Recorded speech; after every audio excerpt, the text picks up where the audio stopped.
Fit the runner, boy, you nigga, no question. You would run a motherfucker high stepping. Hey, you never had a big enough weapon. Motherfucker never learned your lesson. I'm a 88 pack nigga. I'm a 88 pack nigga. I mean, day walker, drink blood, fangs out, full moon, motherfucker change like a hoe. I'm just a nigga from the hood trying to stack a little cheddar for the money.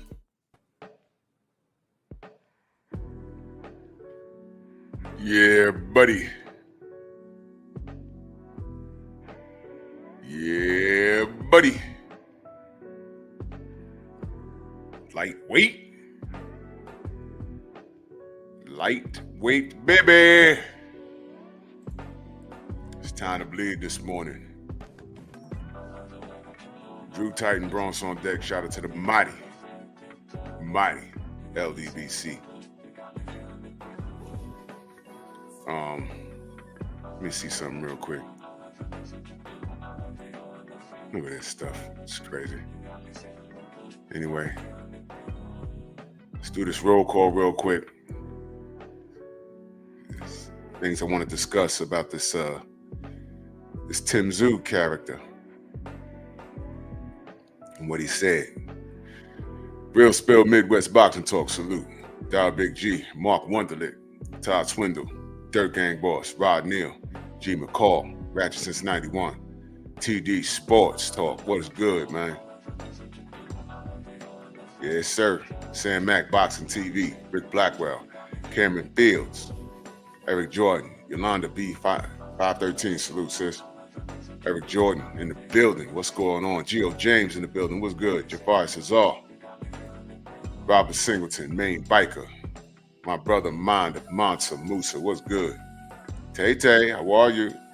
KG in the building. Supreme Beast Boxing Talk. What's going on? Derek Gaines, the legend. What's going on? Iron Levant. Bob. What's going on, ladies and gentlemen? Ernest Johnson. What's good, man? So happy to see y'all. And forgive me if I sound a little laid back. I'm on some painkillers. Wow, and I needed it this morning. I'm like, ooh, yeah. Wow. I don't know, man. This is crazy. I'm walking around here with a crutch. But, it was crazy. Sweet Tea, good morning, sis. How are you?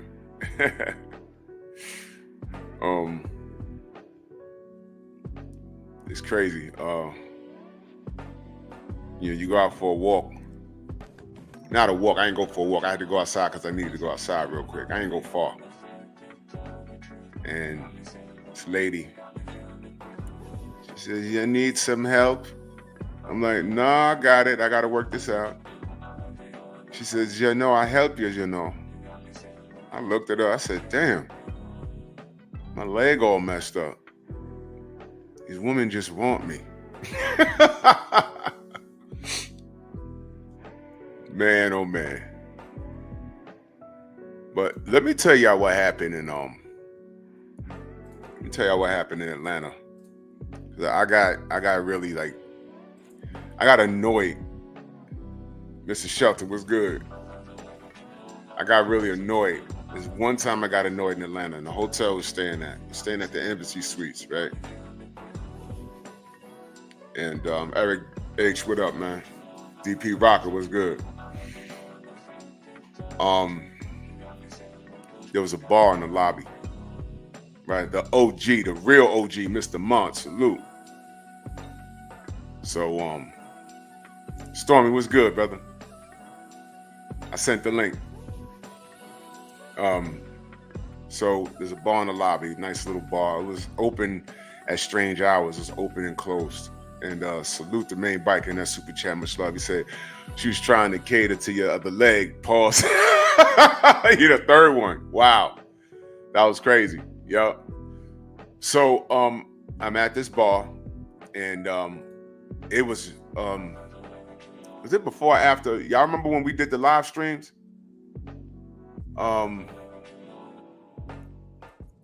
Yeah. Oh yeah, KG. Yeah. Oh man, I know KG appreciated that. Yeah. You should have. I ain't even gonna get into it, man. I'll let KG tell the story. Yeah, KG and Mansa Musa. They had a good old time. But I go to the bar, right? And I think it was no. It wasn't the day we did the live streams. It was I want to say it was that Friday. It was Friday. Where majority of the people were coming through. Anwar was a salute. So I go to the bar and I don't drink. So I ordered a pineapple juice. So I said, let me get a pineapple juice.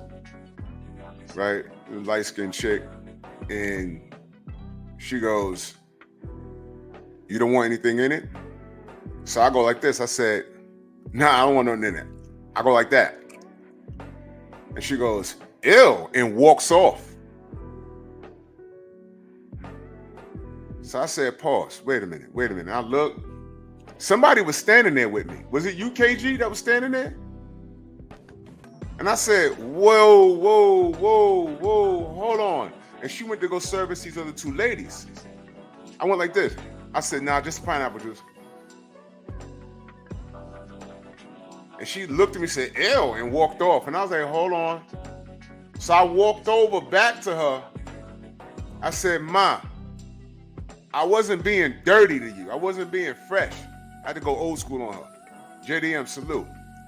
I said, oh, yeah, KG, yeah. You walked up right after that. KBG, what up?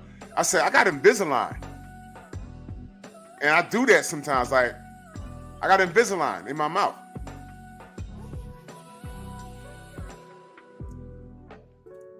Stormy, salute. What's good, man? Yeah, so I'm telling Audacity Podcast in the building, salute. So I said, hold on, ma. I got Invisalign. Now, I wasn't, trying to I wasn't doing none of that. Yo, I had an attitude. Like, she saw I wasn't effing around, man. I was like, yo, hold on. First of all, I don't do things like that. Especially at my age. I don't do things like that. That's number one. Number two, not you. Well, I ain't say that to her, but I'm like, yo, I know this itch ain't feeling herself. It is not that serious. Trust me, y'all.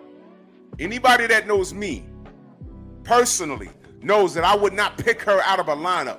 Like if she's walking down the block, I wouldn't even turn around. Close not the my block. type. Huh?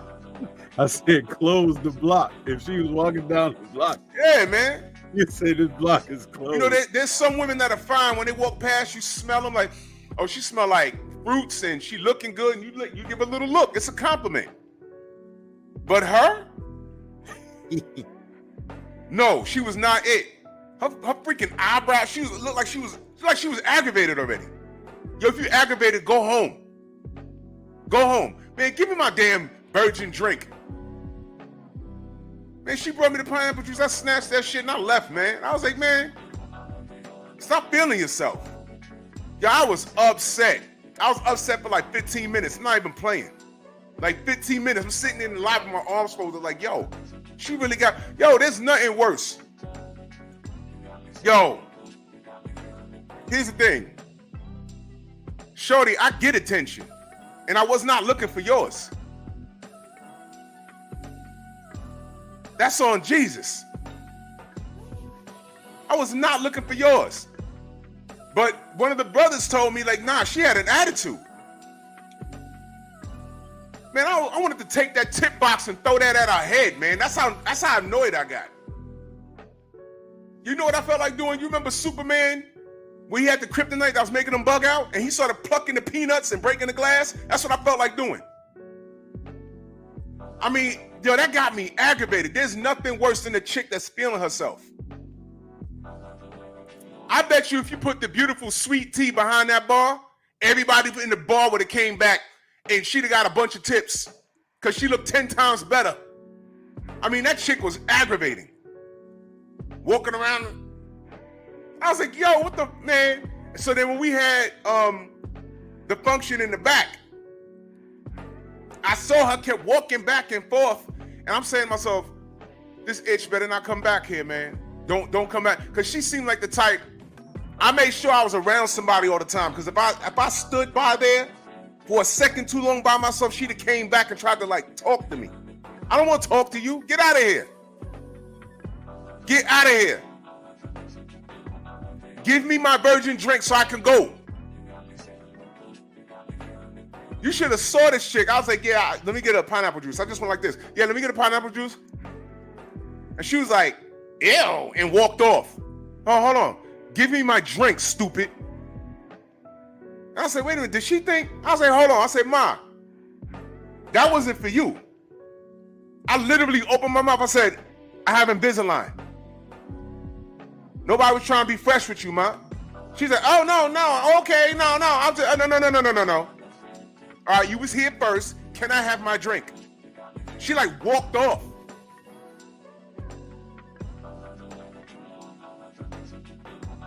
Look, just ask me where my room is, stupid. I was on the second floor. You ain't getting in. You ain't getting in. If it was about that, there was a whole bunch of other things in there that I could have freaked off with. But it wasn't her. Yeah, Mansa Musa was standing right there. I was like, yo, what? Man, I don't know who be in there listen, that was that light skin. I almost said it, but I didn't want to go there. I almost told her quit acting light skin. I mean, because she was yellow. I mean, yellow. She was yellow. Hella, mellow yellow. Remember mellow yellow? Yeah. Rod Neal in that super chat, he said, I didn't want to talk to her no more after they ran out of Bud Light. Exactly. I ain't going to say what I want to say, man, but I got annoyed, bro. I got annoyed. I was mad for like 15 minutes after that. I'm like, yo, there's nothing worse than the chick feeling herself. That is the worst. I don't wag my tongue at chicks. I never did things like that. I have a dental device in my mouth that I paid $4,000 for, by the way. And sometimes it gets in the way when I talk. And I tilted my head because sometimes you'll be talking and you'll spit on somebody. I'm dead serious. So I tilted my head and she thought, I was like, oh, get out of here. No. No. You're going to give me my drink and you're going to have a good day. Stupid ass. Oh, I was so annoyed. My brother Thomas in that super chat. Reef, what's good? He says, remember the old movie Mask with Cher? The itch looked like a dude. Exactly. And she was walking around sliding her feet like she was in her house. She had an attitude. Yo, can I tell y'all something? I don't care. It's my show. I'm going to say it. For many years, I didn't talk to light-skinned women, light-skinned black women, because of that. There was something going on in the 80s and in the 90s where I don't know what the hell was going on. Yo, when Al B. Shaw came out, he ruined it for everybody. Light-skinned dudes was in, light-skinned chicks was in, and I'm like, yo, they were like walking around with something. That's where that phrase quit acting light-skinned comes from. It wasn't all of them, but it's like I went through a period, almost a decade, I didn't talk to light-skinned girls. I did not. So I was like, what's wrong with them? Oh, that's their white side coming out. Damn. They mixed with something. It was crazy. For a decade, I didn't talk to Stormy. I'm dead serious. Quit acting light skinned. Because of that. That was a prime example. That right there. I was like, yo, I legit did not do nothing to this woman. You should have saw it. That's how you treat a customer? $700. I'm staying up in there. And that's what you do? I was this close to calling management. I don't just complain normally and just sit there. I did it in that instance because we were there for something else. But had I been staying there by myself, I might have done it. Like, yo, you fix her attitude. She down here serving drinks. And she got me messed all the way up. Get out of here, man. Ridiculous, man. That, yo, I was pissed off. I was. Ma, I didn't want to know her name. When we had the event in the back, she kept walking back and forth to see who we are because people started coming in. And they got crowded. And then when Deontay pulled up, we was all outside. She kept walking back and looking. Yes! We rock stars. And you're not invited to any reindeer games. Go away. That was the next day. Get out of here. Yeah, you want me to wag my tongue now, stupid? Want me to do it for real?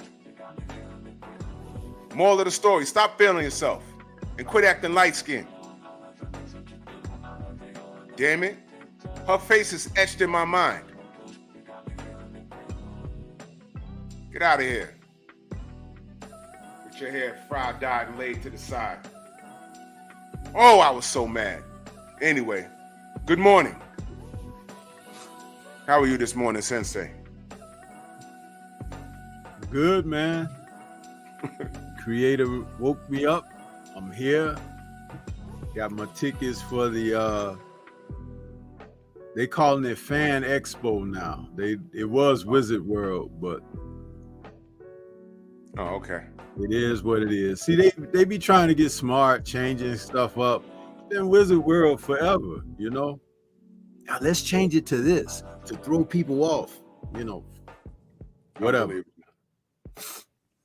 But crazy stuff. I'll be going. I trust you'll have a good time. That's awesome. All right, let's get to the topic.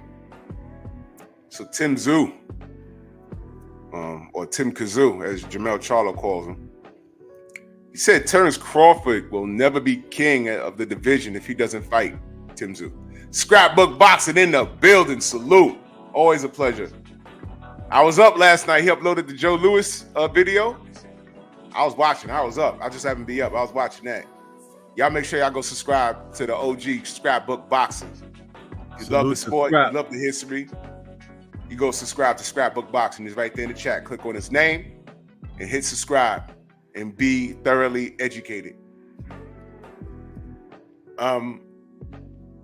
So Tim Tszyu, let me say this about Tim Tszyu. He's earned my respect, and salute to the chat. If I missed you in the chat, know that I love you.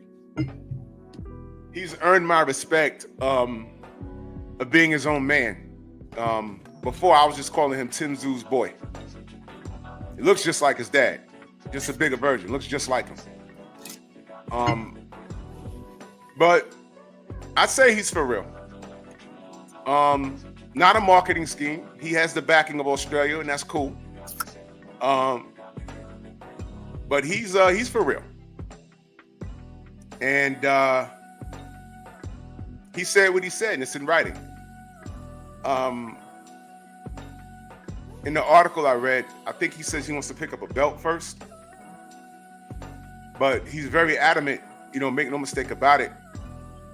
Bud got to go through me. That's what he's saying, pretty much. He's not a champion until he goes through me. So he's talking that talk, and I can respect it. Do y'all respect it? 154 is a very serious division.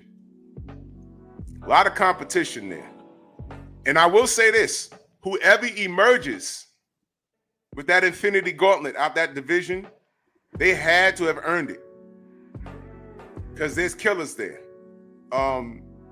So as far as what Tim Tszyu was saying about Bud, Stormy, your thoughts on that?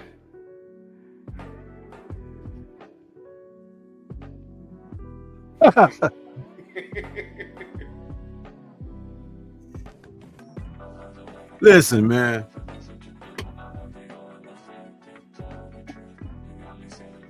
So Tszyu thinks that Bud needs to go through him.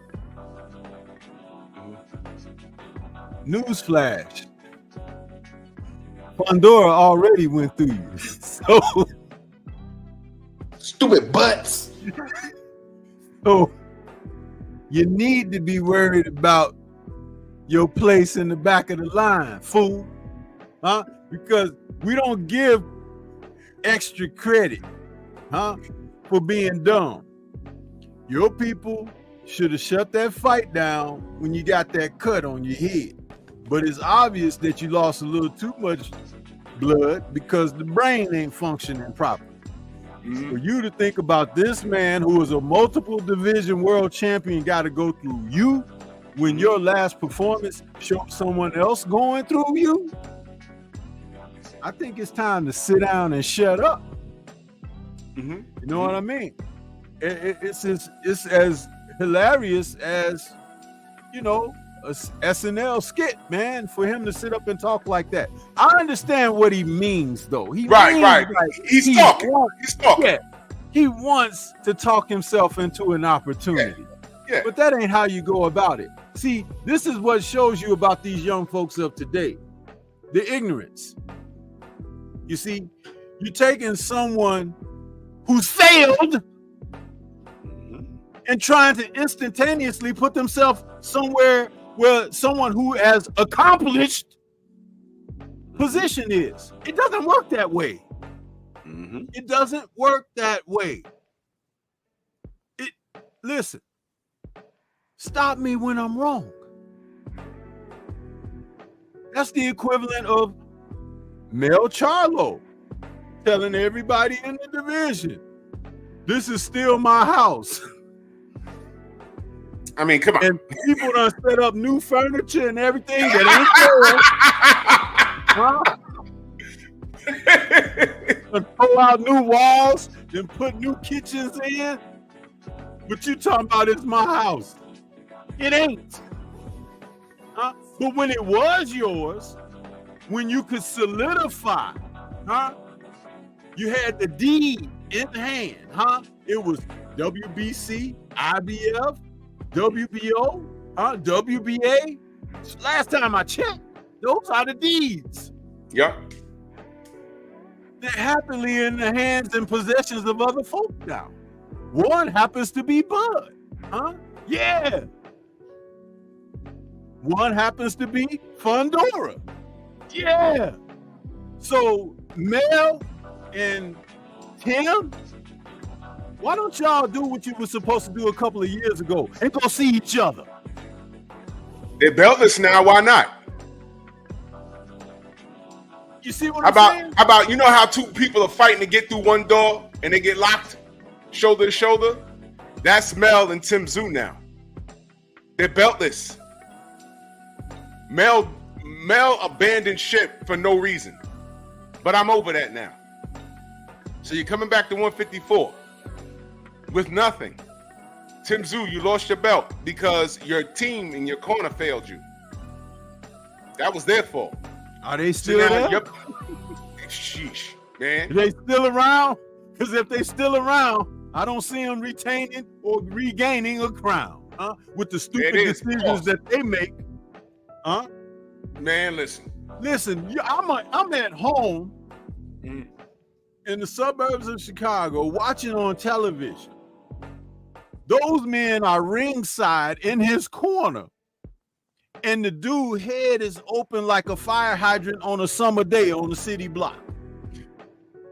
And they couldn't say,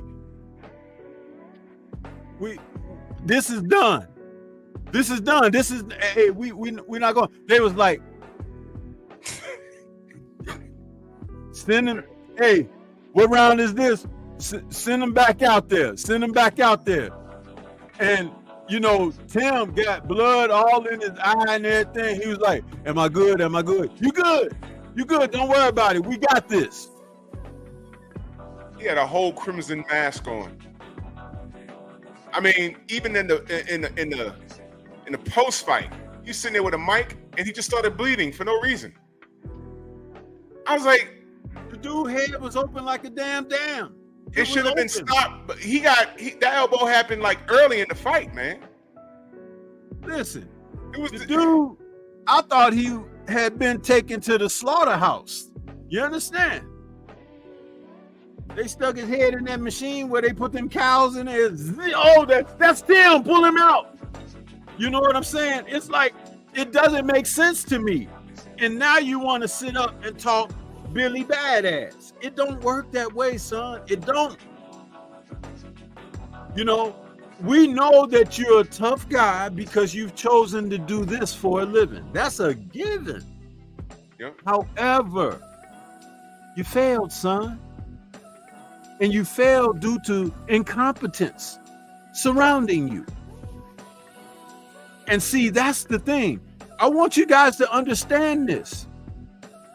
You might think that I'm going in on Tim. And possibly it could come across like that. But these are the people that he hired to work with him in his best interest. And they failed as a team. So until they get them shits together, he need to just be quiet. Yes, it's nice being an ambassador of the sport that you're sitting there and you're watching the other guys fight. Bud and Madrimov, you were sitting in the audience. Great. You watching Ortiz and Bohuchuk. That's great. You should do that. You should be in attendance, supporting your contemporaries and colleagues. Huh? And I think you were able to sit there through a fight card because they finally stopped the damn bleeding on the top of your head. Huh? So at least that's a step forward. But talking about that Crawford will never be the king if he don't fight you, dude, you need to show that you can come back from what you had, you know, in your last outing. It's as simple as that. And I'm not ridiculing. I'm telling you the truth. Where have I lied? You got to prove to us that you could beat Sebastian. You got to run that back. And Sebastian probably ain't even interested. He got that win like some of them do today. Oh, I got mine. I'm gone. You know what I'm saying? Yeah. But that's your fault because you're people. I'm telling you, I'm sitting at home. I'm like, that's a bad cut. He's bleeding really bad. I'm like, man, they should stop that. Round 5, round 6, round 7. It's like, what? You done went way beyond the point where they could stop it and it could be a no contest, or it could be a fight where you win because you were ahead. No, you got, and then it got too deep in the fight, and they were like, well, we're beyond going to the scorecards and being ahead. So you got to try to tough it out, Tim. You got to try to get him. And Tim is like, which one is it? I can't see. And Fundora, who never took boxing advice from his corner in all of his previous fights. Now he's and can't see from the outside, y'all, by the way. The dude is blind as a bat. Okay? He can't see. But on this night, because Tim had blood just gushing in his face and everything, Fundora was like, you know what? Yeah. Oh, I got the rhythm now. I got, this is what they was talking about. Oh, this is what they mean when get the leverage on your shots. Oh, this is what it means when you say, let him walk into it. Now he felt the jab. So Tim is blind, and now he knows how to jab. It was a recipe for disaster. You see what I'm saying? Jab. He's blind, now you can jab. Unbelievable. Salute to Eric Jordan, that cash app. He says that chick was Miguel. She was sent by Miguel. Salute Eric Jordan, that cash app. Yo. Hey, somebody Google, because I can't do it at the moment. Somebody Google Sebastian Fundora's record for me on BoxRec. Just pull it up and write it in the chat, because I want to say something about that. Salute to TJ in the chat. He says, no, I don't respect it. Tim had one belt that was elevated to him. He never beat Charlo, so he isn't a champion. That's also a great point. You never He's beat. damn sure not a champion right now because Sebastian Fundora whooped his ass. Yeah, he whooped his ass. But you know what? He's talking that talk. And this is the era we live in.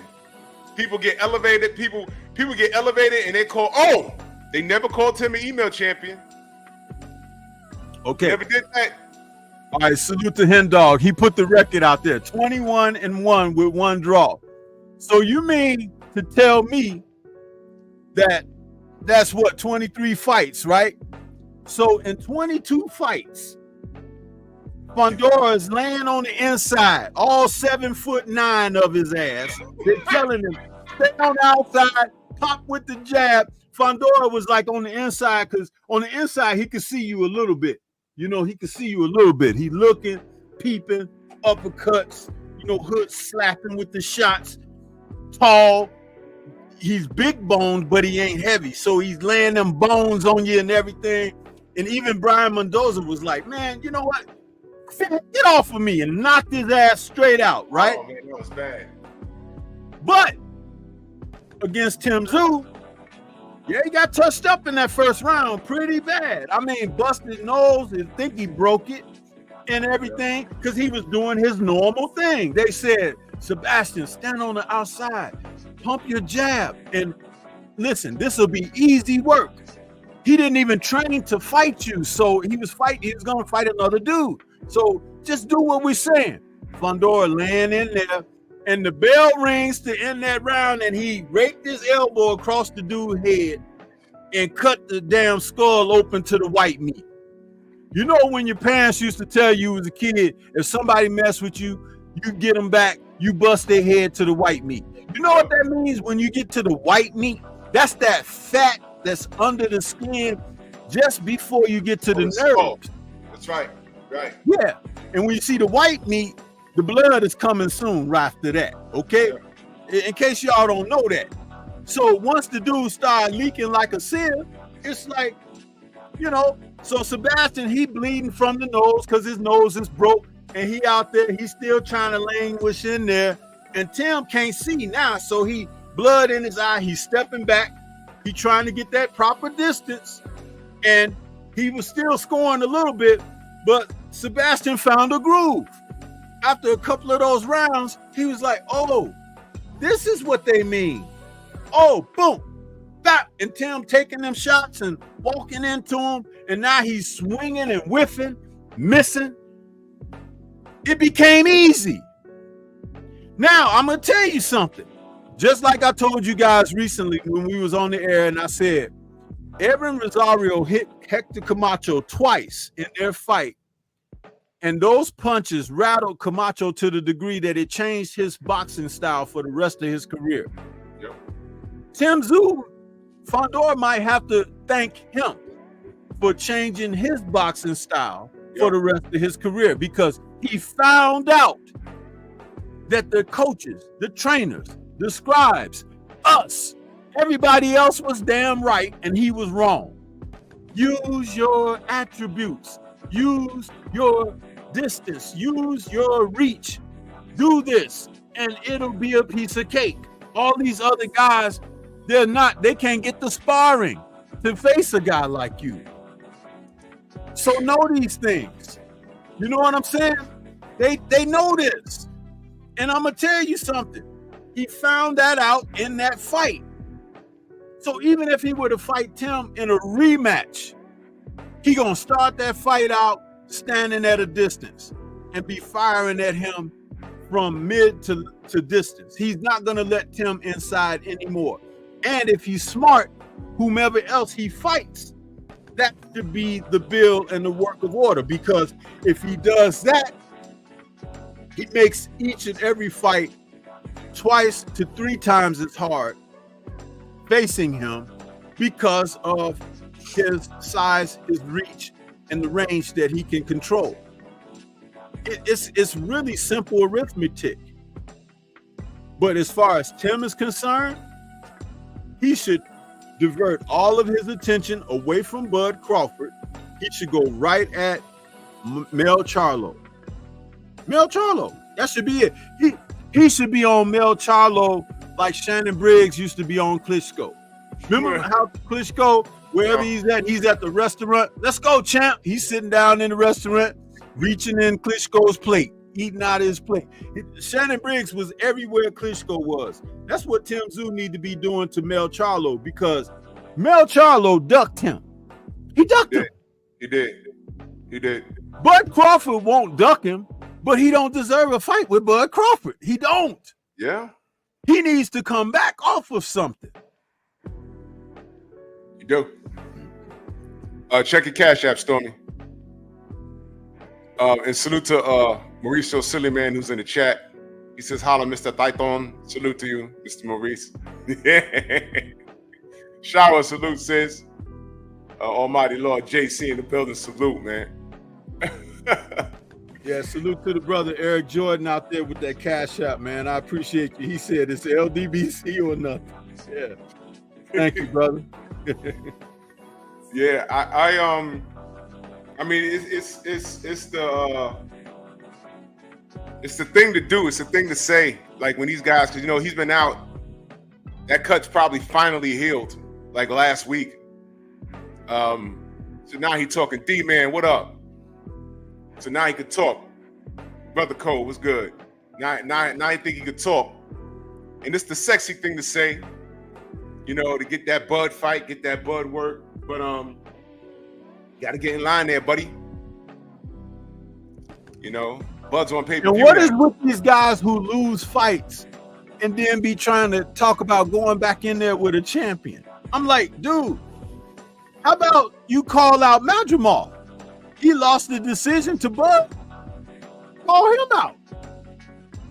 He ain't gonna do that. These guys are they're Call trying out to get their bread. Call out Borchuk. He ain't gonna do that either. He's acting like he's not. He's acting like he's not coming off of a loss, and he is. He's thinking he won by principle because he made it to 12. No. Only thing I learned about Tim Tszyu in that fight against Fundora was that his corner is retarded.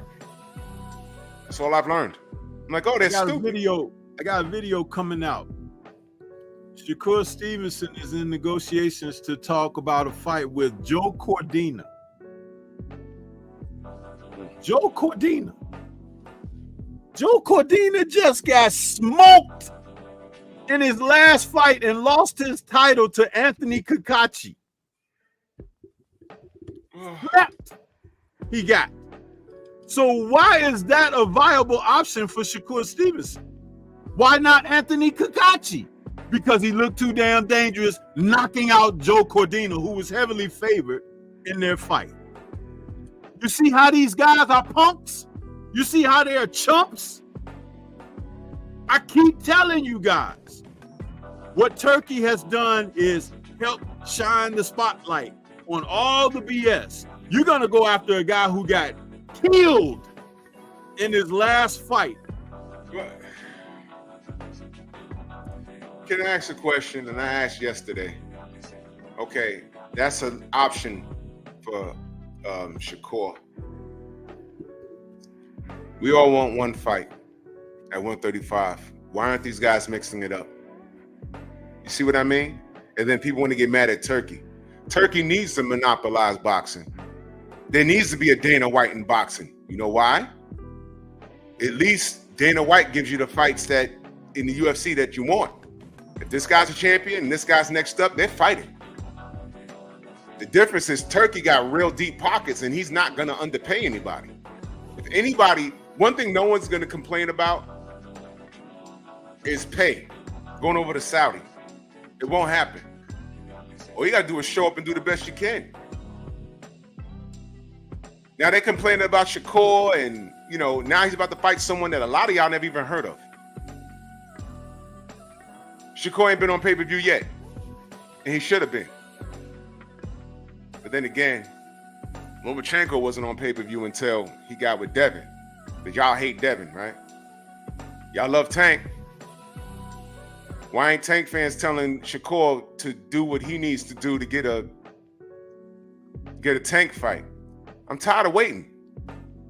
This is boxing, y'all. Anybody can get clipped. Why y'all think Tank can't get clipped? Why y'all think Shakur can't get clipped?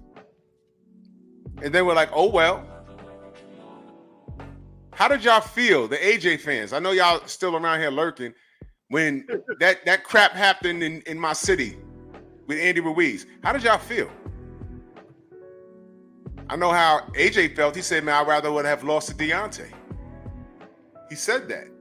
I'll be right back, bro. Yeah. You said that. All this playing around, man. See, exactly. Stupid butts. Y'all go right ahead. This actually makes sense. Y'all go right ahead and do what you do. But back to Tim Tszyu. He's talking that talk. He's supposed to say what he's saying. He's supposed to. I'm cool with it. But you can't just jump into the ring with Tim Tszyu, with Terence Crawford now. You gotta get to the back of the line. Let me get the direct quote, what he said. It was on Boxing Scene.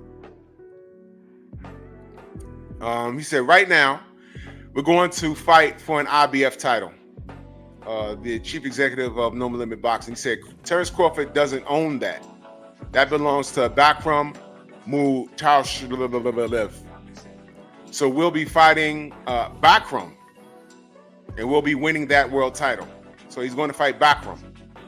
Then we've got another piece of jewelry for Tim, and we'll be looking at what's next, what next opportunities lie for him. Al-Sheikh is pushing Terence Crawford's case. Terence Crawford is his rider season ambassador, and he wants the best for Terence Crawford. Terence Crawford now has got belt. He has a belt now. He's a guy we would love to talk to in the future, but right now we're focused on Bakhram. And we're getting that fight done.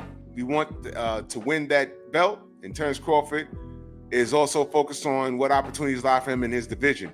He'll never be king of the division until he fights Tim Tszyu. Tim Tszyu is the king of the division. That's a direct quote. So they're going after a title, but they're saying before Bud does anything, he ain't ish until he fights Tim Tszyu. I think Tim needs to revamp his whole corner because his corner failed him. But then you got to run it back with Fundora. But Fundora's in the driver's seat. He don't have to do anything with you. And I agree with Stormy. He has to. I think he has to fight Jermell Charlo. He has to fight Jermell Charlo. Exactly, Mr. Mont. He ain't never been no king of 54. Like I said, it's the sexy thing to say. I'm the guy at 154. I don't know when. Why? Because Jermell ducked you? Okay, he did duck him. He also he got a $10 million payday for Canelo, and he stole more value in selling his soul, because that's what he did to Canelo, than fighting you. So he ducked you. But if you want to take that as a win, you could do that. But Mel's coming back. And I'm going to tell you something else. ATL Unanimous Boxing, salute, good brother. And I'm going to tell you something else. And thank you for coming out, good brother. Salute to you, brother. I'll tell you something else.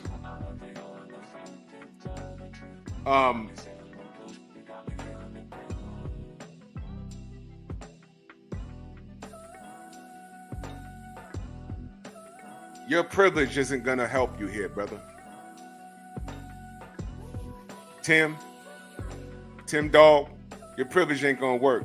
We know who your dad is, and we know your complexion, and we know you got a country behind you.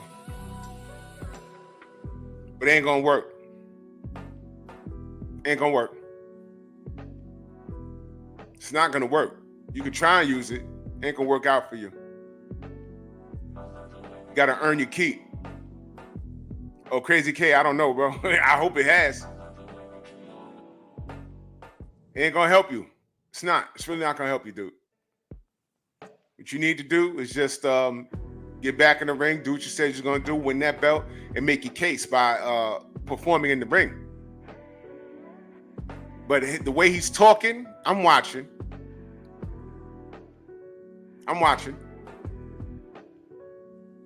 And they better not do it. What he needs to do is be calling out Jermell Charlo. But Jermell Charlo is going to try and skip the line. That's what he's going to try and do. He's going to try and skip the line because of his name. Will that work? Who knows? Who knows? But what Tim Tszyu needs to do is, Stormy's right. He needs to start trolling Jermell Charlo. You ducked me. And he did. He did. So keep it right there. And a lot of this is Jermell Charlo's fault. I'll explain. Mo G in that Super Chat much love. He said Mel is a lineal champion, not the L, no L in the ring. True story.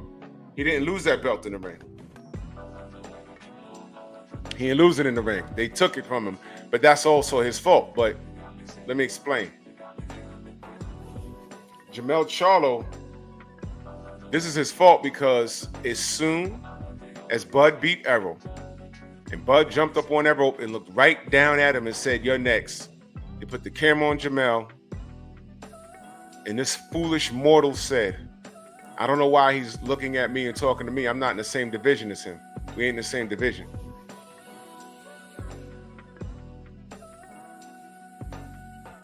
Stupid butts.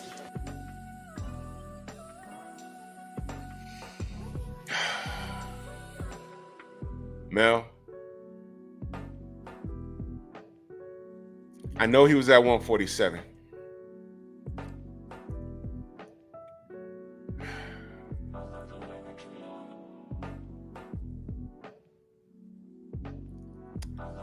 But he just dominated your man. There was a storyline there unlike anything that we could have ever seen. Sometimes I wish that Marvel Universe stuff was real. Exactly, D-Man. You fool-ass Earth man. Sometimes I wish the Marvel Universe was real. We can go into different dimensions and see what happens. I wanted to go to the one where Jermell jumps into the ring after he beats Erol, after Bud beats Erol, and says, "Yo, I got next." You even break a sweat in this fight. So in 3.5 months, it's me and you in Dallas. You see, ladies and gentlemen, it was supposed to be Bud Crawford versus Jermell Charlo for undisputed at 154. Winner takes all. Omaha versus Texas. That's what it was supposed to be, ladies and gentlemen. It was supposed to be that. And the reason why I was supposed to be that is it was because after that, if Bud beats Erol, if Bud beats Jermell, he could have played with the Jermell Charlo fight. But the thing is,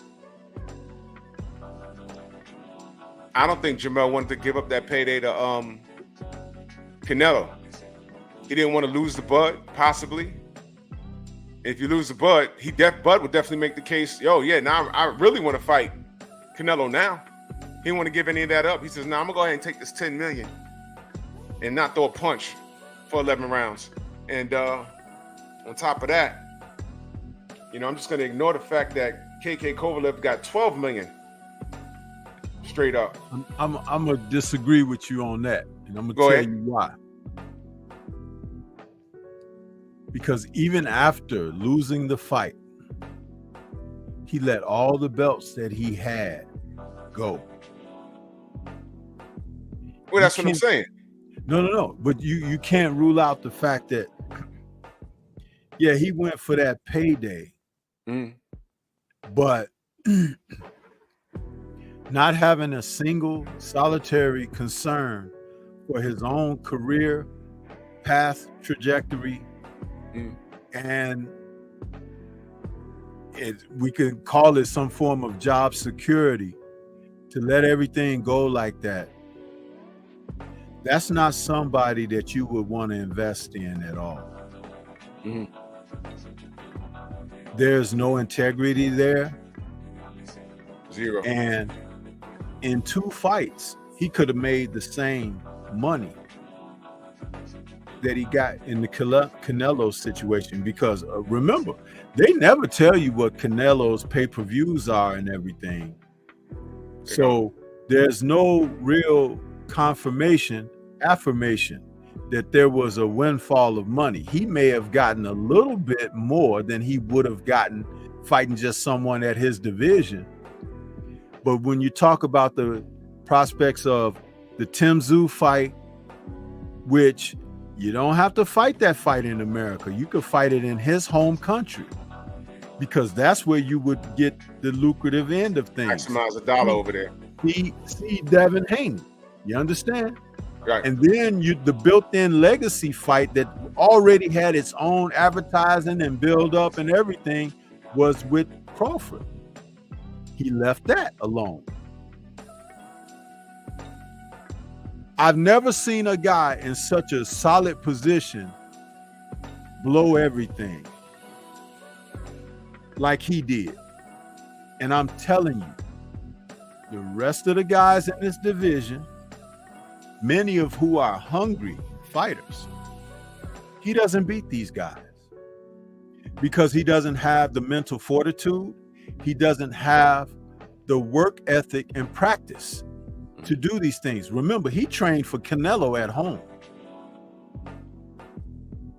out of his house, getting out of his bed with his wife and family, fishing with his kids and all of that on an everyday and day out basis, and then going into his little gym that he's had built on his estate.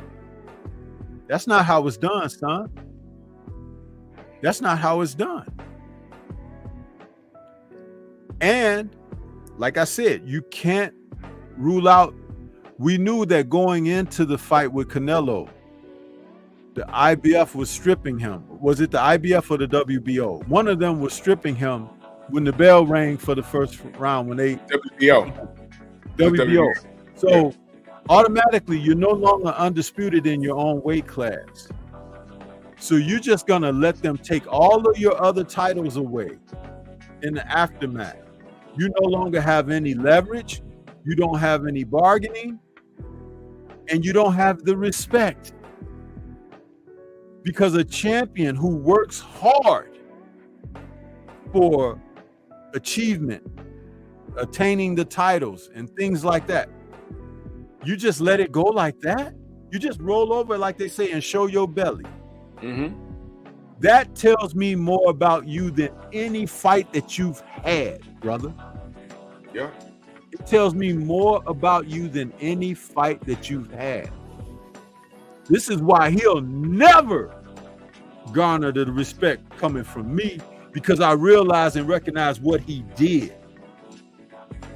And to sit back in the background talking about these other men who are still taking it to the max, that's an insult to the ones who are working and in a laborious fashion to try to be the best that they can be.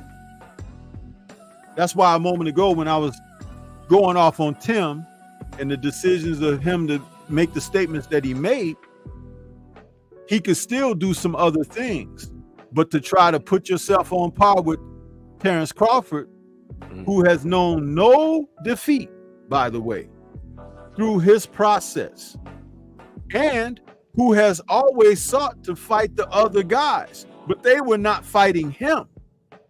They were freezing him out. They were telling him he was on the wrong side of the street for years.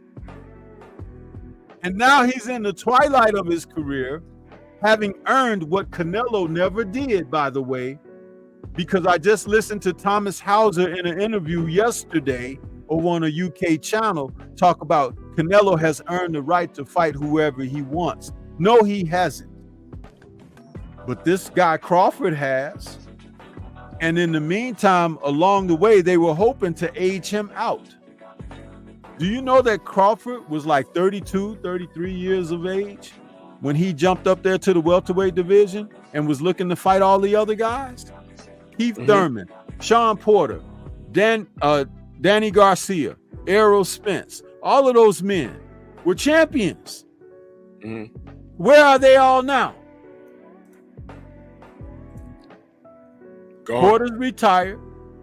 Danny Garcia has been in semi-retirement. He's getting ready to come back and try to fight Erislandy Lara, who may go upside his head. You understand? Yeah. Erol has been in semi-retirement. And Keith Thurman is where? Missing in action. But Crawford With a has pop just moved on up to a new division and become a world champion against a guy who the other guys wouldn't face in that division. You see what I'm saying? It's like, please, you got guys out here who are fans of individuals, but they are not necessarily fans of the sport of boxing. This is why that when some of them, they go away when the guy who they supported or whatever is no longer active or has retired or got beat real bad. They disappear. But I'm here for it all, which is why I can say what I'm saying. The real men stamp themselves a legacy so that even when they're no longer around, you refer and defer to what they accomplished and say, you see, he set that barrier kind of high. That's right. It's not easy because it requires work. It requires diligence. It requires a little bit of something that you got to give up. It's called sacrifice. Hello. Which of these men can you apply sacrifice to? I'll wait. But they're readily snatching bags. Huh? Bags can burst, can't they? And contents can fall out of it. Tell me I'm wrong. Negative. And this is what I was saying. We agree on that aspect. What I was saying was what Jermell was supposed to do. Instead of saying we're not in the same division, Bud looked you in the face and said, "You're next." He was supposed to jump in that ring and say, hold on. Stop this. Forget Canelo. Omaha versus Texas. I'm undefeated. Well, not undefeated. I'm undisputed. You got two things going on here. You got Jermell defending against one of the baddest men on the planet, and you have Bud having the opportunity to become undisputed in one fight in a third weight class. That's historic stuff. Ain't got nothing to do with Canelo. So I'm telling all these guys, stop chasing around Canelo. Canelo has Benavidez issues. He has Christian and Billy issues. He's at 168. Leave that guy alone. Leave him alone. They could have made money together. Forget that guy. Victor, we're not talking about Tank. What are you doing? Don't do that. We're not talking about Tank. When I'm talking about Tank, you'll know about it. Trust me. Try and follow the topic, Victor.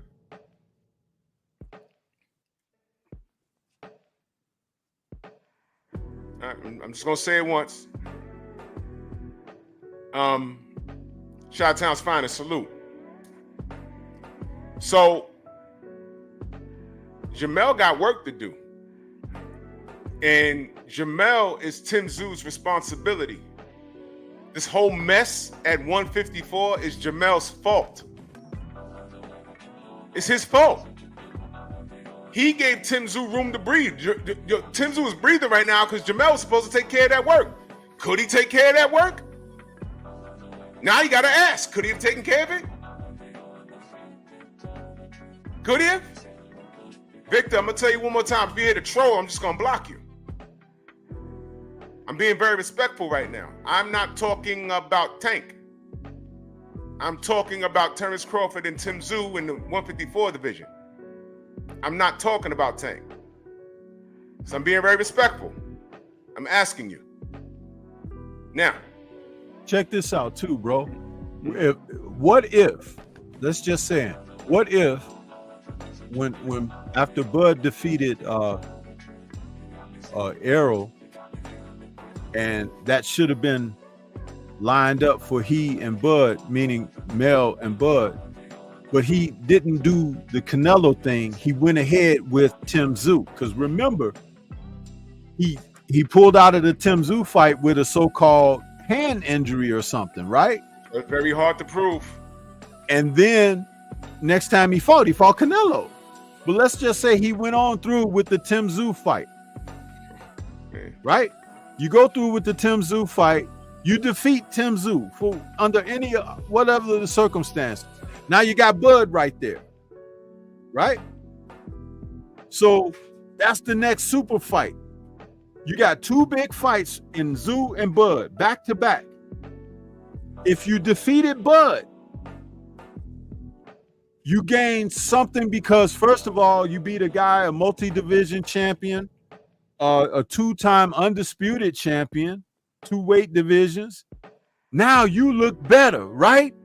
Yeah. So your bargaining chip, your earning power increases tenfold from those 2 fights. Now you got to see Madrimov, Fundora, because you're the undisputed champion, right? Do you see what I'm saying here? So what happened? What happened to these brothers just not wanting to break bread with each other? After decades, and scrapbooks in here, after decades, hundreds of years of us being forced to freeze each other out because of the business, now these brothers are in positions of somewhat power where they can make calls. That was a call they could have made amongst each other, but they froze each other out.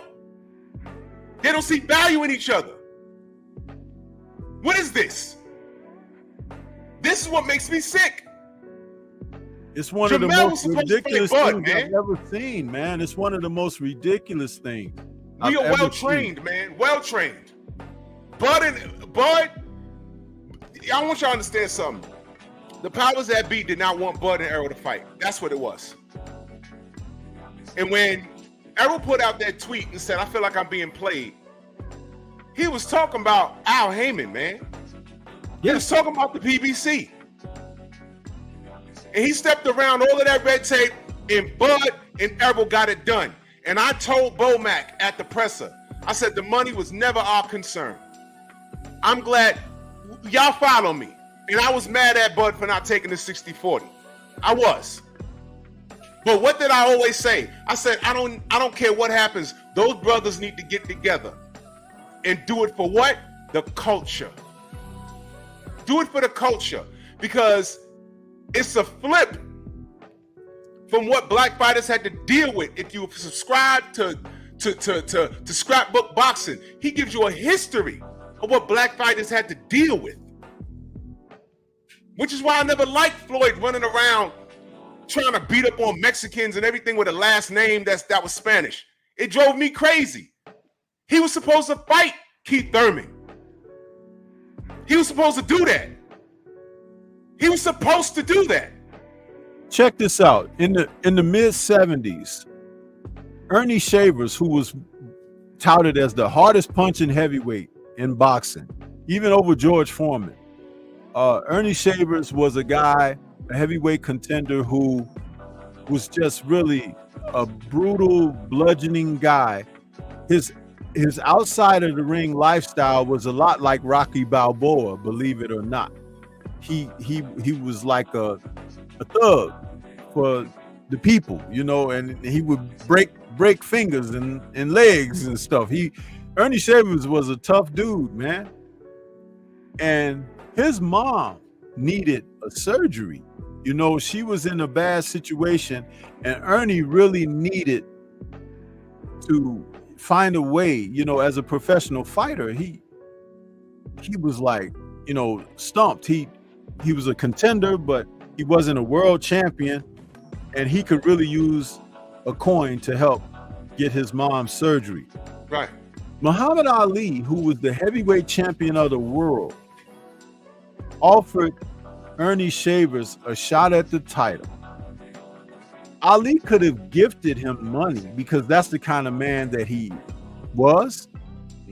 But he offered Ernie Shavers a shot at the heavyweight title. Sure did. And with what would come with the title shot was a purse that could help cover some expenses for what he needed in his personal life. And Ali took on the man he called the Acorn because of his bald head. And he talked about him, you know, hitting so hard, it shook up his kinfolks in Africa, you know, and there was respect there. Ali was a true ambassador for the sport, but also a true brother to his fellow colleagues in the sport. That's right. What greater way than to show someone respect in your field of work, what you do? You give a man a shot at the title, knowing that the money that'll come with that will help him. Like I said, pride with men. He didn't want a hand out, but Ali gave him a hand up by offering the world title shot. And if he had gotten lucky and become heavyweight champion of the world, that would have been a double entendre. But it didn't happen that way. But he still was able to come up out of some circumstances that he saw dire at that time in his life and his career. And again, that's an example of how men used to do it. Right. Huh? These guys of today, you wouldn't see that. You wouldn't hear of that. You know, Freddie Pendleton, who's been on your air, how many times has he said, hey, Floyd, why don't you have an exhibition with me? Huh? You want to have exhibitions? Let's have a real good exhibition. Because everyone knows Freddie can still throw down. You know what I mean? But at that same point, it's like if you're talking about giving someone that opportunity because they might really need it, huh? How about the other young man that Floyd sparred? What's his name? The one that they had the famous gym war. Oh, talking about Spatafora? Wally Spatafora. Yeah, that could have been something Floyd did to help somebody. Floyd is not a billionaire, right? So why is he making guys you never heard of, making them wealthy, making them richer in life? But he's not being an ambassador to the sport and helping real brothers in the sport. And when I say brothers, I'm not talking about black. I'm talking about the brotherhood. Brotherhood of fighters. Exactly. Brotherhood of fighters, yes. He could do so much. He could have done so much for so many. He's getting ready to fight this Gotti guy for the third time, you guys. Oh, my God. The third time in an exhibition. Floyd's career as a professional ended many years ago. But he has had how many exhibitions now? Maybe 10? He had a Think lot. about this. What is he doing that for? Who could he have really helped in the sport of boxing? This is all I'm trying to say. So Mel Charlo, go sit your ass down somewhere. Your day is done. It's a new era. These are new faces that have replaced you. And it is of your own doing, your own unraveling. If those who are close to you, those who so-called rock with you, those who support you can't tell you the truth, on this day, August 16, 2024, on Drew Titan LLC, I am telling you what you need to hear. Because you blew it. You could have had it all in your own hand with your own doing, controlling your own destiny. And because you had the greed bug, you lost it all. Sure did. It's ridiculous, man.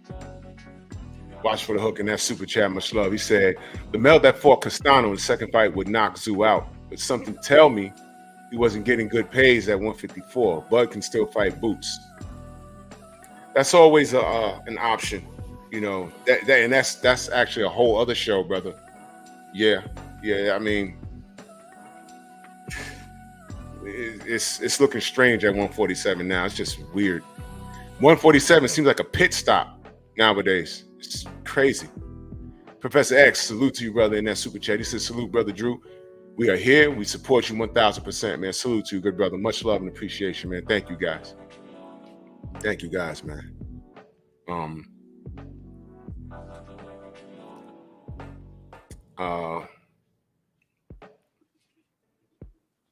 I don't know, Victor. You're entitled to that. You're entitled to your opinion. The shape, the way 154 is designed. The deal is this here. Mel ducked Tim Tszyu.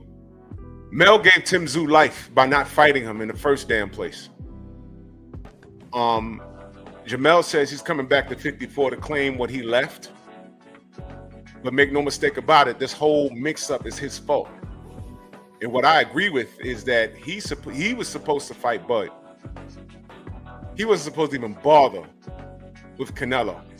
Now watch this. With respect to Canelo, he got his own thing going on at 168. Nobody that is not in 168 should even be dealing with Canelo. That's my point. Canelo has his own legacy. He has his own thing. Just go ahead and do that. Benavidez should be treating Benavidez should be Shannon Briggs and him, Canelo all over the damn world. Let's go, champ. But it seems Canelo fans are cool with him not fighting Benavidez. So that tells me everything I need to know. That's what I'm saying. Anybody that's not in 168, I shouldn't even be dealing with that. Leave him to that. Leave him to that. Canelo says all Benavidez has to bring to the table is an extra 20 pounds on fight night, but you just fought at 175. 2 times at least. And you got a knockout one time up there against KK Kovalev. So I don't even want to deal with Canelo. He's trying to, hey, I want to fight Badu Jack. Badu says, hey, man, I'm all for that payday. He says, yeah, come down 19 pounds. We'll fight for your belt. What? How about I'll give you the finger and you go ahead and fight Benavidez? That's what he said. So I don't want to deal with Canelo. That's a whole other show. What I'm saying is everybody from 160 all the way down, don't even entertain Canelo. Y'all got your own, and you see, I'm so angry with Jermell because he wasn't supposed to do that. You were supposed to break bread with your brother Bud, and I don't care what you say, that's your brother. You were supposed to do that. Take my money. Either he beats Bud and gives him his first L, or Bud becomes undisputed in one fight. And that's 40, 47, and 54. That's historic. Bud could have retired after that. Say, yo, I ain't got to go no further. I'm good. Hall of Fame right there. And we can't say anything. We couldn't say anything. It was right there after years. And if y'all are not subscribed to Scrapbook Boxing, please go over there. He goes over the history. Black Murderers Row. It's deeper than what you think. Bodies getting frozen out, and now we're in positions of power, and we're freezing each other out. Tim Tszyu is breathing because of Jermell Charlo. And now Tim Tszyu saying, hey, man, Bud ain't nothing until he fights me. Man, your corner caused you to get your first loss. What are you talking about? Now you got Fundora running around here. Now him and Erol might be fighting. Erol coming out and jumping the line. I mean, come on, bro. This is out of control. Now, Erol and Bud did a great thing at 147. They did a great thing. I'm glad. I told them they need to do it for the culture, and I meant it. And they put the red tape aside, and they got it done. Bud won a clean one. I'm cool with it. I'm cool with it. Now he's at 54, and now we got this. The thing is... Hold on. Check this out, bro. During the negotiation, with all the back and forth, up and down, sideways, and whatever, they had a rematch clause. They sure did. And the rematch didn't go through. Now, I'm not pointing fingers, but you went through all of that to even negotiate a rematch clause. Well, either it was what they call a double way, both way revert. Whoever lost had a right to a rematch. Rematch, yeah. Not only did Erol wait to the 11th hour to finally say, yeah, he wants to activate the rematch clause. Once he did do that, it became a thing about, well, we don't know what weight it's going to be at and everything. Yeah. Then beyond that, it became, is it really going to happen? Well, then we saw that Erol had some kind of surgery or something with his eye and stuff like this. So it's like, what it comes down to is this. The rematch didn't take place. Time was lost. Both men, if they were active in their careers in the time that the so-called rematch negotiations and trying to figure out what was going to be, either of them could have taken about 2 matches in all of that time. Yep. So once Crawford's team started focusing on the 154 division, and they say, well, we would like to target Fundora after the Tim Tszyu fight because, you know, he's now the champion up there. Now here comes Erol like, I want to fight Fundora. What about your fight with Bud? It could have taken place at 154. You see what I'm saying? This stuff is a bunch of foolishness, this posturing and all of this stuff. We just want people to fight. This is why some of us have always told the people who listen to our platforms, be a supporter of the sport and not just these individuals, because the individuals will use your energies to state their case and position in the sport. Well, see, they don't think I need to fight him. You see, they don't think he's done enough. See, they question his resume. Hold on, Stormy. All of the same things that could be said about you, you're using that to not take place and conduct business. Right. Now, let me read the stupid chat real quick by my brother Rod Neal. He says, Wilder did the same for Luis Ortiz. Blessed the man with 2 fights when Ortiz needed that bread for his daughter. Exactly. And that's why we love Deontay. He didn't have to fight him. He had to fight him the first time. Yep. And he damn sure had to fight him the second time. That was AJ's responsibility. It was AJ's responsibility. He didn't have to fight him the second time. First of all, everyone didn't want that fight. They thought it was crazy for doing it. But and Ortiz forgot to list his blood pressure medication. But he did it anyway. Cherry girl, salute. Now, put a yes in the chat if Erol's supposed to be fighting Bud. Take over for me 1 second. I'll get this call. Yeah. Well, going into the chat, there was a comment that I saw. J Bean, boxing and betting. He says, Bud ticket sales gonna hurt him. They won't bend this go round. Why are you talking about ticket sales, bro? Do you have a stake in what the monies that are going to be dispersed to people who fight professionally? This is not about ticket sales. See, that's another thing that they have put out there to the masses. The PTB has put that out there to get you to think that that is what makes or break fights taking place. It doesn't.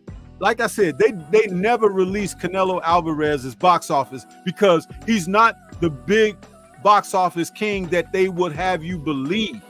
And they have you believing that because they sell you this type of information, but they present no evidence of that. And stop buying into the bullshit, because I'm telling you now, people watched Bud and Madrimov. People wanted Bud to lose that fight. Some people are even saying that he did lose it because they just don't like the fact that the man has been successful. But if it's someone whom you like, who you support, then everything is okay. Again, I said, if you want the greater good of boxing, you have to learn how to fight the fight for the sport of boxing. Because just as these guys who are fighting presently, a few years from now, some of them won't be even on the scene. And that's guys who have titles. That's guys who are contenders. Their careers pass and a new era starts. A new generation of fighters come along, and some of them don't co-sign to these narratives that you guys seemingly grasp hold of. And that's why Bob Arum spoke the disrespectful comments he did about boxing fans. You guys are looking at the wrong things. When Bob was talking about not making the Bud fight with Manny Pacquiao, because he knew that Manny Pacquiao was a friend and he knew what would happen, you never went at Bob Arum. You never talked about those things and said, why not make this fight? It's a good fight for the sport. It's a good fight. If you want Bud to be a star, that's how he becomes a star, by fighting another star. But that was held from him. And then all those fighters who were lined up on the PBC side of things, whom you all supported and everything and loved, you bought into the narratives about being on the wrong side of the street. Even when he made a deal with Erol face up and defeated the guy, you guys went against him anyway. So it didn't matter if he had signed up with PBC or not. It's like you still are going to support only what you like.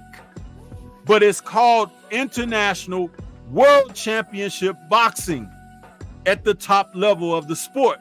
And there are guys that come from countries that you don't know nothing about, guys who you can't even say their names properly, that are good fighters out here, and they get overlooked.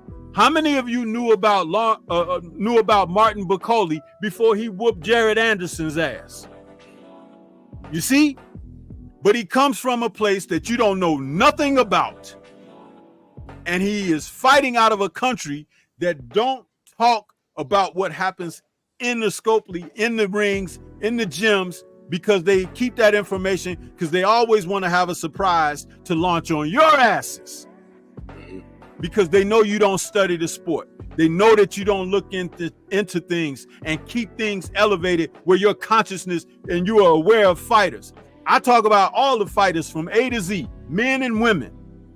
But where the hell are you guys? And then some of you want to come on, but he's not going to sell in the box office. They're not going to bend for... Listen, it's not about that. It's not about that. Because if it was about box office, Canelo wouldn't be fighting Edgar Berlanga. He would be fighting David Benavidez, or he would be fighting David Morrell if it was about box office, because he would make sky high money fighting either of those two men this September instead of whom he's fighting. So it's not about the freaking box office. Take that out of your damn head. We're well trained. We are well trained. They got us hoodwinked. And I'd like to know at what point in history, it was around the Floyd Mayweather era, where fans started talking like we're getting paid to be, have business discussions. I mean, we're having full-blown panels, like those news shows on NBC and Fox, those political conversations they have. And we're talking about money. I don't want to talk about that. But boxing has become as such that you can't talk the sport without talking about that. And being that we entertain that, we're getting Erol versus Fundora instead of the rematch with Bud at 54, like we thought we were supposed to get. You got Tim Tszyu running around talking about Bud ain't ish until he fights me, because I'm the king of 154. It's a sexy thing to say. And then when we disagree with it, you have 1,000 Australians disagreeing with us. And you'll have Americans saying, well, Tim got a country behind him. Well, what country is Jermell Charlo from? Oh, I'm sorry. When he fought Castano, Argentina came in here and took over. And he was in there talking about USA, USA. And they got drowned out by the chance of Argentina. Why is it that black American fighters can never say we have a country behind us? You ever stop to think about that?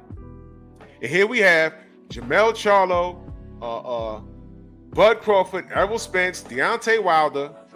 We have some powerful names before the bumps in the road. And we didn't nurture them. Well, I did, but we as a community didn't nurture the fighters that we had. You guys allow this stuff to happen. That's why I tell y'all, get off of Canelo's nuts. Get off of his nuts. Tim Tszyu was breathing because of Jermell. Jermell was supposed to take care of him 2 years ago. He's not supposed to be here. He's not supposed to be here. That's it. Canelo running up trying to fight MacBook Air. Then MacBook Air loses to Badu Jack. And then Canelo wants Badu Jack to come down 19 pounds. And y'all let him do this stuff. But then you turn right around and call Devin Haney a weight bully. You see what I'm talking about? And this be black fans doing this. This be black American fans doing this. Who did Canelo fight for the WBC 168-pound title? The one that was picked up after Benavidez was stripped on the scale. Oh man. This shit was vacant. Yeah, but who did he box for it? Didn't he fight that what's his name? Who's really 154 for that? He fought Yildirim. Abner Yildirim, his sparring partner. And on the night that he fought Yildirim, a former challenger for that title fought on the same night. Do you remember who that was? Jermell. Wouldn't it have made more sense for him to be fighting Jermell for that title than Yildirim, who was a freaking sparring partner? Stupid butts. You see what I'm saying here? And they fought on the same night. They fought on the same night, y'all. One was on DAZN, the other one was on free TV. And I remember, I remember watching that like, wait a minute. Nobody knows who Abner Yildirim is. We did know that I was his sparring partner. Jermell was fighting on the same night, man. Do you think that Jermell would have given Canelo a better fight than Yildirim? I'm not saying he'd have won, but it'd have been a better fight. That's what I'm trying to say. He would have given him a better fight. Now, do you see what I'm talking about how the perception of what Canelo does, and they just, the powers that be, they keep feeding you this bullshit. I just said a moment ago about Thomas Hauser on that interview on the UK channel talking about Canelo has reserved the right to fight whoever he wants. He hasn't even fought whom he should. What the hell are you talking about? He's reserved the right to fight whomever he wants. It's nonsense. Now, how about this? With more accomplishments, does Bud Crawford deserve to fight whoever he wants? Uh-oh. I'll wait. What? Watch for the hook. And that super chat, much love. He says, pulling out of negotiations, coin tosses, and walking out first before the A side. It was time for EJ to move strategic by making sure the fight is at 154. I could dig it. True Boxing Night, he says, so Drew, are you saying you have never used the fact that Bud don't sell as one of the points that affected his stock when there was talks about a possible fight with Erol? Absolutely it does. But see, here's the thing, brother. Here's the thing. Those guys, Erol and Bud, put politics and nonsense aside. And they made the fight. Right? And I can appreciate that. Bud doesn't sell. Let me say this. Bud doesn't sell as much as Erol. And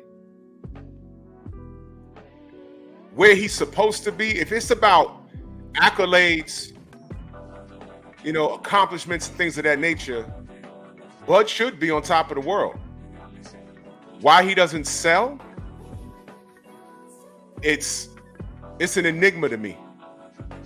It is. It's an enigma to me. It really is. Location has a lot to do with it. He'll sell out Omaha every time, but he can't. It's harder for him to take his business elsewhere and sell, unless he has a dance partner. Dallas is a hotspot. Maybe if Bud was from Dallas, he'd get that same love. But for some reason, they caught lightning in the bottle with Erol because of his location. Listen, man, I don't all make of the that rules. is null and void. All of that bullshit is null and void about who sells and who doesn't. Because I'm gonna tell you something. The damn Kardashians television show is proof of what I'm talking about. This is what I'm saying. That is nowhere near the best damn TV on television, but it's been on for all these years because there are people with scrambled brains who like to support that kind of foolishness. However, when I just watched a week ago 2 fighters on an undercard of a UK super middleweight showdown between Zach Chelly and Callum Simpson, where these 2 young men, Joe Laws and what's the other guy's name? Listen, that fight was like Hagler and Hearns. Okay, that's what I tune in to watch with boxing. And because I saw those guys, I'll watch them again in the future. I don't care about who's the biggest box office, because the biggest box office doesn't necessarily mean the best. When I'm watching Terence Crawford fight, I'm watching one of the best all-around 5-dimensional fighters in the sport of boxing. That's what I see. That doesn't equate the biggest box office. When I watch Canelo, I watch a guy who is feasting on other guys where he has some type of advantage at all freaking times. It's contractual, it's sometimes physical, sometimes it's both. But you're never seeing him against the best. You are not. In the moment that you realize that, you will have an epiphany of what this is all about, and stop feeding into the foolishness that they feed you on a day in and day out basis. This is why some of you now are turning your anger and hate toward Turkey Al-Sheikh. Yep. Because he wants to put the fights on. He's in a position empowered to pay people that he would like to see. Competitive matches, not mismatches, not guys just feasting for bags, but want to see the thrill. How many of you, if you ever watched the Evander Holyfield fight, you watch him because he's exciting, because he's a guy, sometimes people be beating on him and he'll find a deep well of reserve and come back and get the guy back or knock a guy down. You're like, whoa, did you see that? You this is what you really watch it for. So why are you still attaching yourself to who's the box office and who's more popular and all of that foolishness? Yeah. When you were in high school and the high school valedictorian or the most popular guy from the football team or the most pretty girl or where the fuck are they now? Where are they? Remember Al Bundy from Married with Children? He was a football star in high school and everything, right? And Peg, his wife, you know, they look at the 2 of them now, they washed up. You know what I'm saying? Yep. It's the reality that we live in. When are you guys gonna wake up and stop sucking the tit, man? Stop that foolishness. Aren't the fights what we make it? How many fighters have you seen over the decades? Like, man, this guy needs more shine. You know, and he don't get the shine because he don't got the financial backing. You know what I mean? It's absurd at this point. You know, it's all bad. Would you please put that guy True Boxing Night? Put his comment. Let me read this first. He said, Rod Neal, our brother says, I personally believe the PBC told Erol, look, you didn't listen the first time. You're going to listen now. Stay away from Bud. That's a possibility. That's a possibility, man. I mean, I don't know. That's a possibility. Go ahead. You can go ahead and read it, Stormy. No. You read it, and I'll let you comment on it. Because, see, that's somebody trying to poke the bear. And you know, I don't stoop to certain levels, but read that foolishness. My point is, Stormy, is pretty much calling anybody that mentions sales stupid, but the same LDBC has used that as a talking point. That's all I just feel is unfair to call fans to repeating YouTubers. And he says, no disrespect intended ever. I'm LDB supporter for life. Yeah, I understand. The unique thing about what we do here is that we don't always, although we're family, we don't always agree. Now, I always tell everyone, if you want to discuss sales, there's places you can go for that. You know, I don't like talking about numbers. They make me dizzy. Unfortunately, numbers always comes up as to why fights aren't happening, and that's what makes me very sick of boxing. You understand? But you can go to BFTB. He's a numbers guy. You know, 78 is a numbers guy. You know what I mean? I just don't do that here because I like to keep it simple. You know what I mean? If you want to discuss sales and things of that nature. But I want you guys to understand that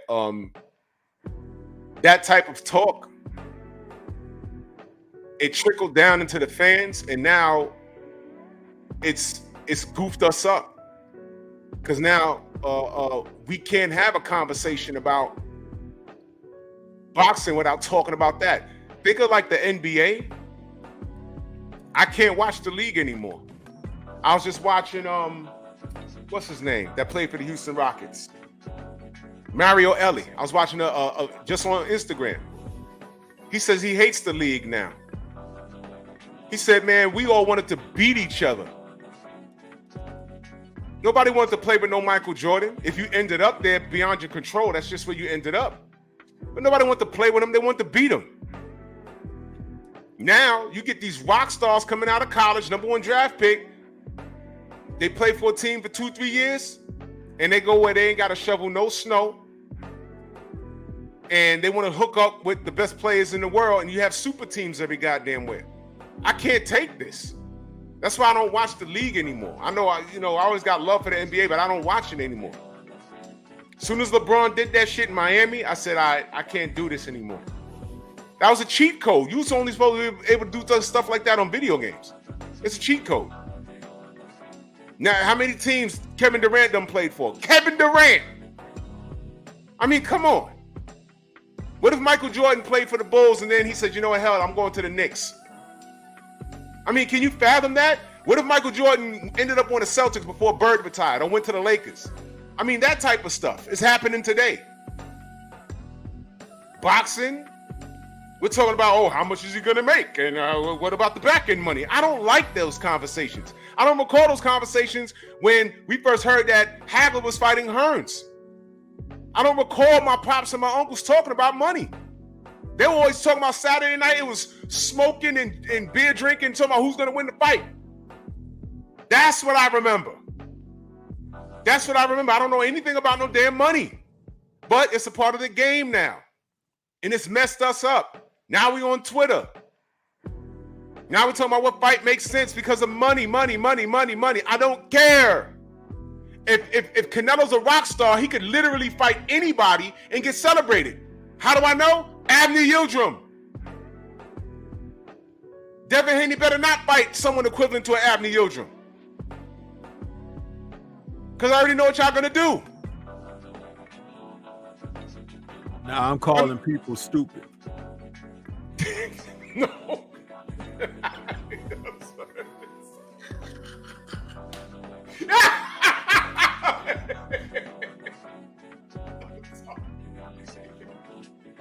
You know, I'm gonna say this.